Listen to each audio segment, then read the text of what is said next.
అందరికీ కనుమ పండుగ శుభాకాంక్షలు. 3 రోజుల సంక్రాంతిలో 3వ రోజైనటువంటి కనుమ అంటే చాలామంది అనుకున్నట్లుగా కోసుకు తినేటువంటి పండుగ కాదు. కనుమ అంటే మన గాటన కట్టినటువంటి పశువుని అలంకరించి కృతజ్ఞతలు చూపించేటువంటి రోజు. దాన్ని స్నానం చేయించి అందంగా అలంకరించి ఇష్టమైనటువంటి ఆహారాన్ని అందించేటువంటి రోజు కనుమ. ఎద్దంటే ఇంటికి పెద్ద కొడుకు అని భావిస్తాడు రైతు. ఆ భావనతోనే తాను భోజనం చేసి బయటకు వచ్చి చేయి కడిగే సమయంలో ఎదురుగా తన ఇంట్లోనే ఉన్నటువంటి పశువు ముందు ఆహారం ఉందా లేదా అని పరిశీలిస్తాడు. అవసరమైతే చేయి కడిగి వచ్చి ఆహారాన్ని అందిస్తాడు.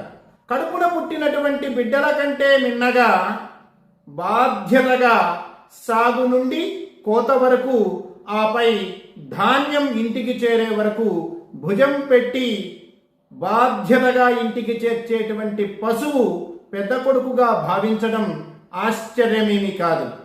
ప్రతి ఇంట ఆవు ఉండాలి, ఆవు ఆనందంగా ఉండాలి. ఆ ఇంట ఉన్నటువంటి దోషాలన్నీ తొలగిపోతాయి, ఆ ప్రజలు అనుకున్నటువంటివన్నీ నెరవేరుతాయి అని అంటారు మన గురుదేవులు అచలానంద స్వాముల వారు. ఏ జాతి తన పూర్వుల త్యాగఫలాలను స్మరింపదో, తన గత చరిత్ర తాలూకు వైభవాలను విస్మరిస్తుందో ఆ జాతికి భవిష్యత్తు ఉండదని, ఏ జాతి తన ధర్మ సంస్కృతి పరంపరలను విడనాడుతుందో ఆ జాతికి మనుగడే ఉండదు అని మన పెద్దలు చెప్పేటువంటి మాట. కనుమ అంటే కోసుకు తినే పండుగ కాదు, పశువులని పూజించే పండుగ. పశువులను బలి ఇచ్చే పండుగ కాదు. బలి ఇవ్వవలసింది మనలో ఉన్నటువంటి పశుత్వాన్ని. కామ, క్రోధ, లోభ, మోహ, మద, మాత్సర్యాలనేటువంటి అరివర్గాన్ని బలి ఇచ్చి మనలో ఉన్నటువంటి దైవత్వాన్ని బయటికి తీసుకురావలసినటువంటి పండుగ కనుమ. కనుమ అంటే రైతు తన గాటన కట్టినటువంటి పశువును పూజించి కృతజ్ఞతను తెలిపే పండుగగా తెలుసుకొని ఆచరిద్దాం. మన ఆచారాలను, మన సంస్కృతిని, మన సంప్రదాయాలను కాపాడుకుందాం, సుఖశాంతుల్ని పొందుదాం.